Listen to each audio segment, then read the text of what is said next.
Good afternoon and welcome to this talk, which will be delivered by Vaia Kalokidou. I am Laura Stafford from the Faculty's Industrial Liaison Office.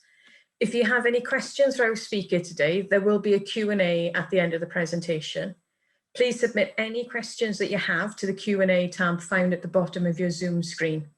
If you'd like to ask the question yourself, please make a reference to that when you post your question.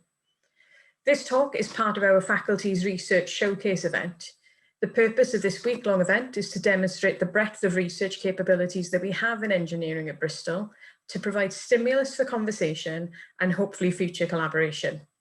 I will now hand you over to Vaia Kalokidou, who will talk about physical layer security in wireless networks. Thank you.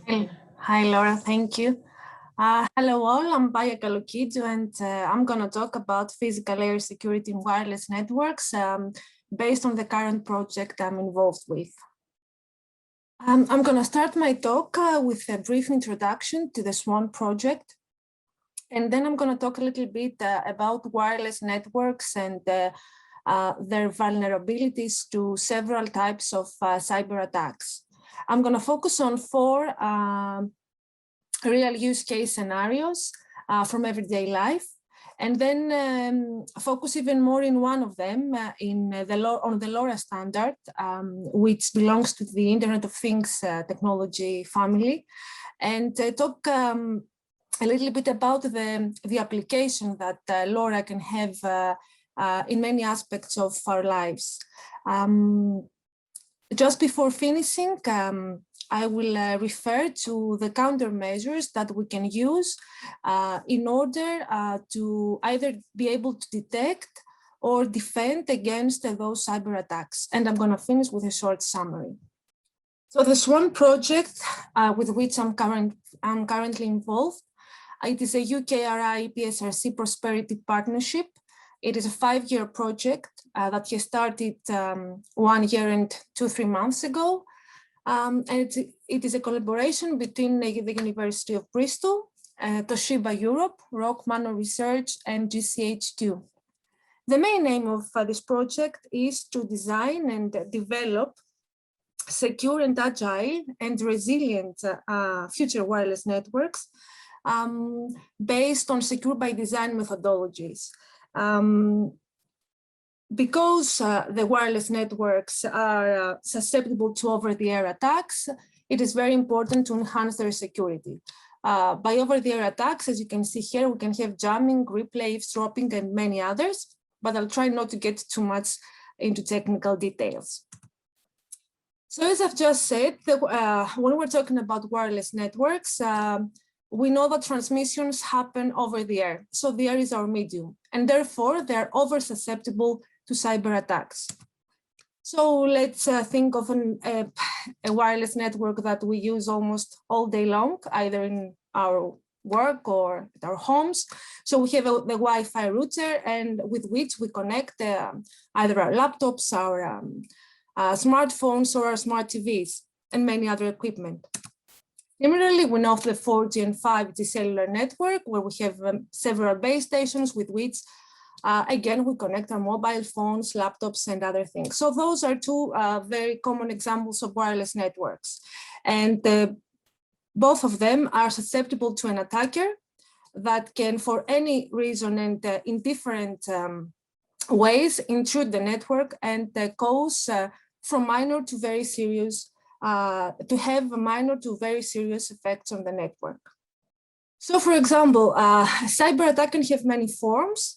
An attacker can pretend to be a legitimate network user, a user that the network knows and trusts, or they can eavesdrop, for example, conversations between legitimate network users. And thus, among many things they can do, they could modify something on the network or on the disk of the server of a laptop. They can decrease or even totally exhaust network resources by, for example, overflooding the network with messages. And they can also gain unauthorized access to the system they target, and therefore many times have access to very sensitive information that they shouldn't do, that can cause major problems. The 4 use case scenarios that we have been focusing on in our project start with the first one, which is the global navigation satellite system. And here is a very nice example of seeing how an attack can happen to the GNSS or the GPS environment. So for example, here we have a vessel that follows a specific route in the sea. So if someone wants to intrude this system, they can send, by using appropriate equipment, fake satellite signals to the vessel. Once the GPS receiver on the vessel logs to those signals, then false location information can be transmitted to the vessel, convincing it that its location has been shifted and that it has been, as a result, it will be taken off course and follow the diverted route instead of the intended route. Another example, another use case is the Wi-Fi case, where an attacker can, a rogue base station otherwise known as, after discovering the way to connect itself, to associate itself with the network, it can hack certain legitimate devices in the network. And once this is done, then the attacker can inspect data packets, or as previously mentioned, it can flood the target device with an overwhelming number of packets and cause an exhaustion of resources in the network. Another very usual, a very well-known scenario is the keyless car theft, which can be performed by using very cheap equipment costing like around $20. So in this case, the 2 attackers stand within close proximity, one to the car and one to the house where the fob supposedly is. And the device next to the car sends a signal from the key, copies it and retransmits it to the device close to the house, which then tricks the fob to sending back a signal that will actually unlock the car. And then another signal is transmitted in order to start the ignition. For example, it's based on the LoRa wireless network, where we can have several types of sensors, for example, connected to our access points or gateways. So here, for example, we can have a fire detection sensors that transmit information to the gateways with the blue color here. And an attacker would send packets after gaining access to the network that have a counter value, let's say an importance higher than that of the fire detection part. And thus, the gateways will forward the message sent by the attacker and not the one sent by the fire detection sensors. So I'm going to focus on the use case of LoRa a little bit more. LoRa is a proprietary physical layer standard, which was developed by Cyclio and was acquired by Samsung in 2012. And generally speaking, it defines how the signals are processed and transmitted from the end nodes, the sensors, for example, to the gateway receivers. Its main characteristics are the low power operation, long range communications, and low data rates. In order not to get into technical detail, let's look a little bit where LoRa could be, what are the possible applications of LoRa in many aspects of our lives. It can have many applications in the context of smart cities, smart buildings and homes, definitely in the smart healthcare area, in smart metering, smart industrial control, in smart agriculture, as well as smart environment, and also it can be applied in a smart supply chain and logistics. So let's have a closer look to those applications, starting from the smart cities, homes, and buildings. Here are just a few examples of the possibilities that we have in this case. So we can have smart parking and smart lighting that has sensors that turn on according to the day of the time, to the time of the day. We can monitor the quality of the air and the pollution as well as the indoor climate of a particular space. We can have automated entrance to our buildings, our flats, our houses, smart locks, smart smoke detection, and also smart bus, train, and other vehicle schedule. So another area of application is smart metering, which is quite straightforward, which many of us are already aware of. And it simply implies that we have automated and remote metering for water, gas, and electricity readings. Next, we have a very interesting sector, which is smart agriculture and smart environment, which can generally help and with a smart farming and livestock management. We can control and monitor the temperature of the soil and or how moist is the soil, the growth of our plants, of our crops. Animals can be tracked and monitored, and we can also monitor their health status. It can have an application in geofencing. Also, we can, in terms of the environment part, we can measure the environmental conditions with respects to humidity or rain. We can use sensors to measure water level and thus possibly prevent floods. It can be generally very helpful in terms of minimizing or preventing natural disasters and also protecting endangered species. And those are just a few of the many applications. Then we have the smart industrial and supply chain and logistics cases where we can have detection regarding leakages such as radiation. Also, we can have automated and machinery control, automation regarding the shipping and the transportation, the logistics sector, help with the equipment location, and very helpful in the fact that we can track the fleet and also monitor it. Lastly, but very, very important, is the applications that Laura could have on the healthcare. Where we can generally talk about connected health. It can for sure help with food safety, since we can check the temperature that we need our products to be and set a particular threshold, so it does not go above or below this one.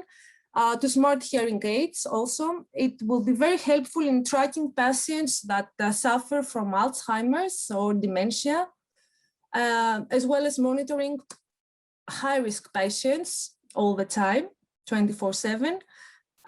Also help with kid safety in terms of tracking.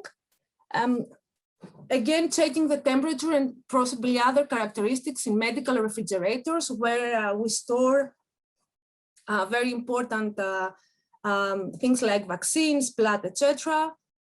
And also help with air quality sensing, contact tracing, which has become very popular nowadays, and temperature monitoring. I want to stay a little bit on healthcare and talk about how LoRa could be applied also nowadays that we're in the COVID-19 era.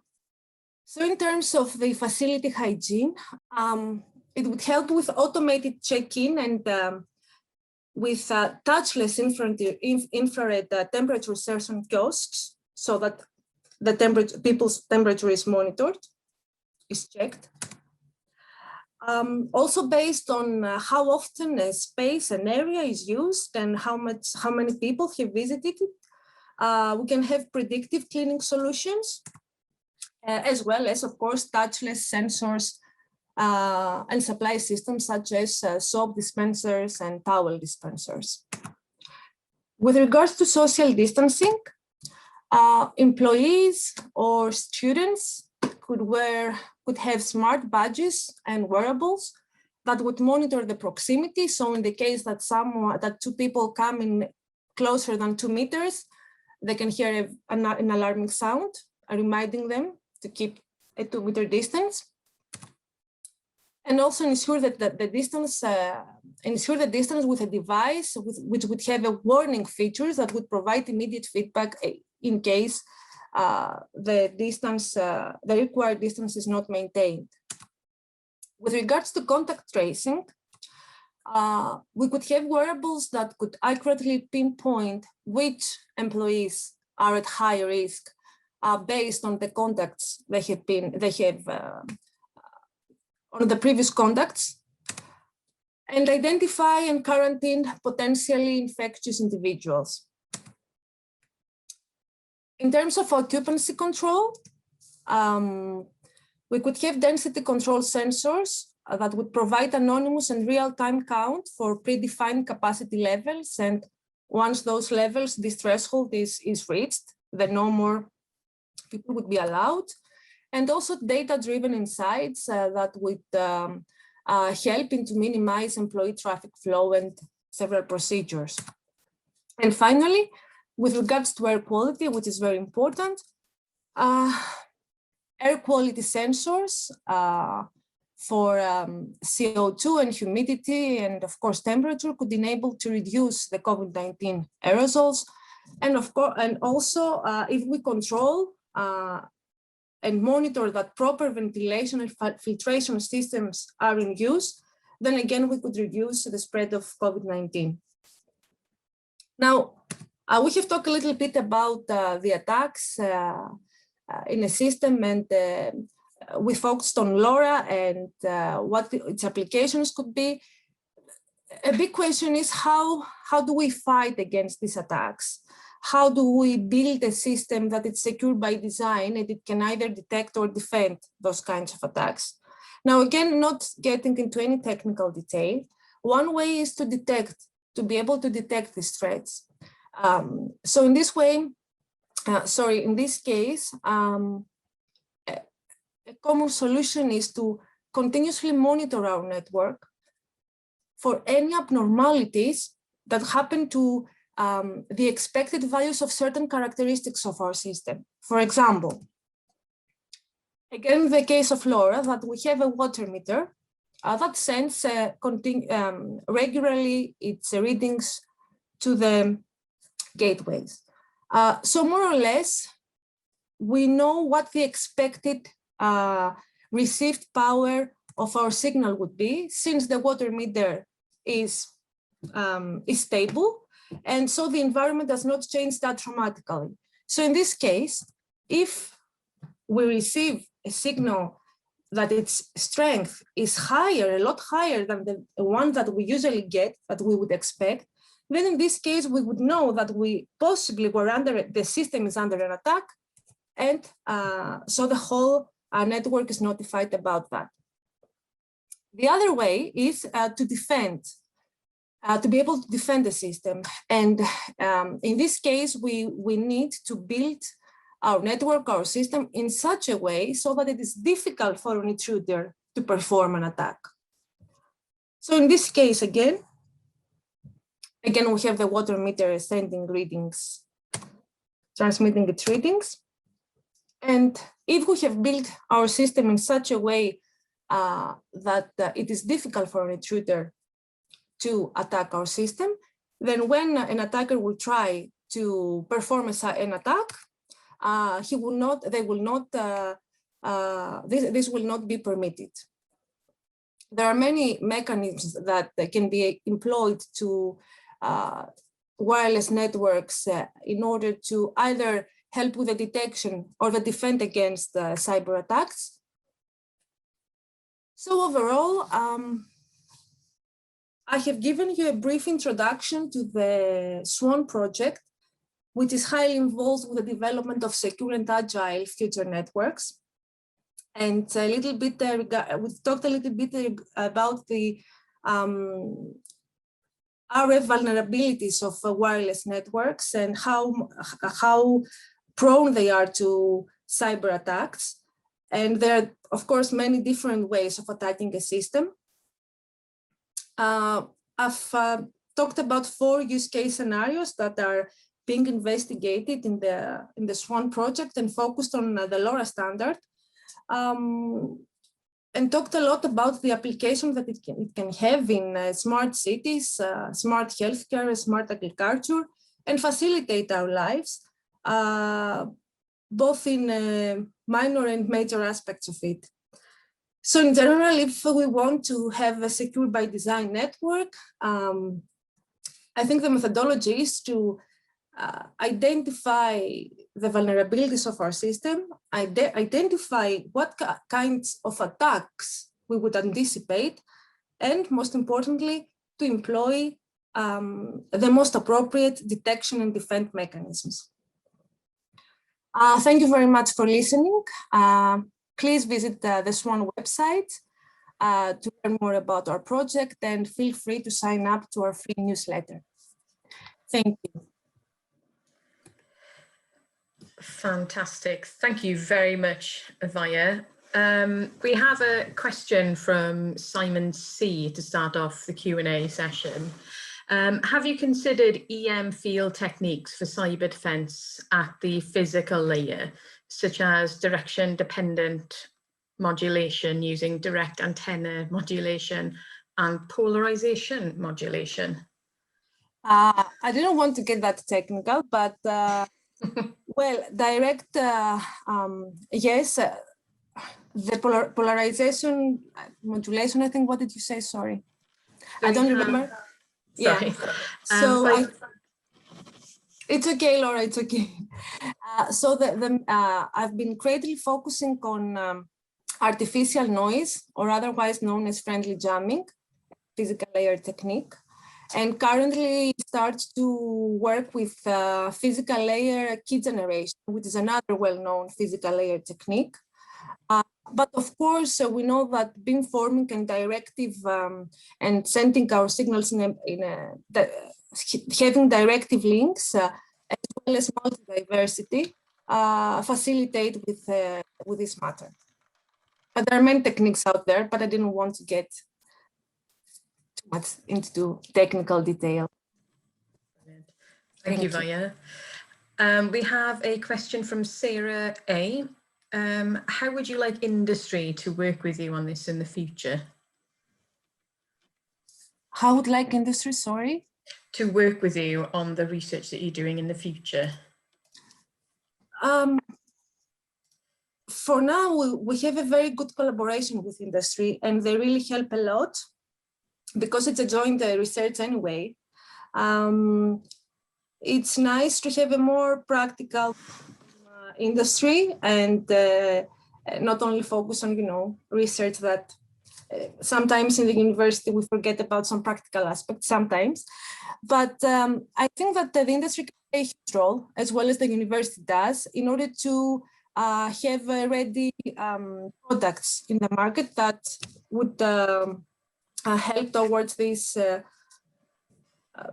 road that, as we have seen, can change and facilitate many aspects of our lives. We have a question for Rachel, and it links into the SWAN and the Prosperity Partnership. So what do you think are the next steps for SWAN, maybe? The next steps for SWAN.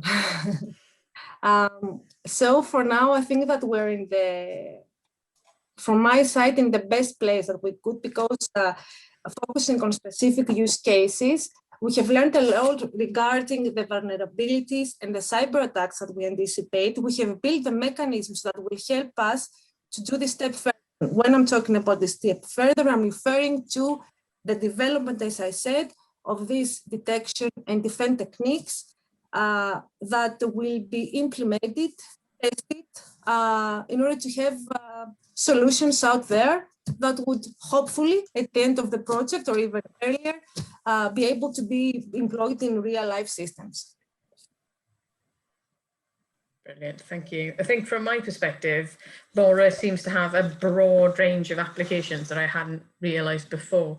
So given that it is quite broad, from your perspective, where would you like to see your particular research go in the next 5 years? Where do you see it developing to? I know that the main, the system, let's say, the operation of it, regardless of the use case, will be the same. However, of course, it's not the same to monitor, for example, the gas meter or the temperature of a refrigerator that stores, I don't know, how many $100 of vaccines, let's say.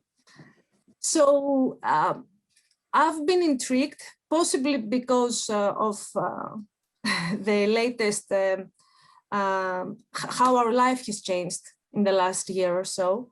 I'm really intrigued with the healthcare application. And I would really like, at least from my perspective, to learn a little bit more and how in practice I could be involved with this. Brilliant. Thank you very much, Vaia. Thank you. This brings the session to a close. I'd like to thank all of you for attending and for your questions. I'd also like to thank our speaker today, Vaia Kalokidou. In the current climate, online is the only way we can really do this kind of event. And we appreciate it's not as interactive as we'd like. Many of us would like to have those cups of tea or coffee over a biscuit and a break and a chat. But if what you've heard today or throughout the week has captured your interest, please do get in touch with us. The Industrial Liaison Office is here to connect you with academics and students, and our contact details will be sent to you after the event. Linking a little bit to Vaia's presentation today, we do have a panel event on prosperity partnerships on Friday morning, and the group that Vaia is part of is going to be at that panel event. So I would like to say many thanks to everyone for attending and Vaia for your presentation, and I will say goodbye.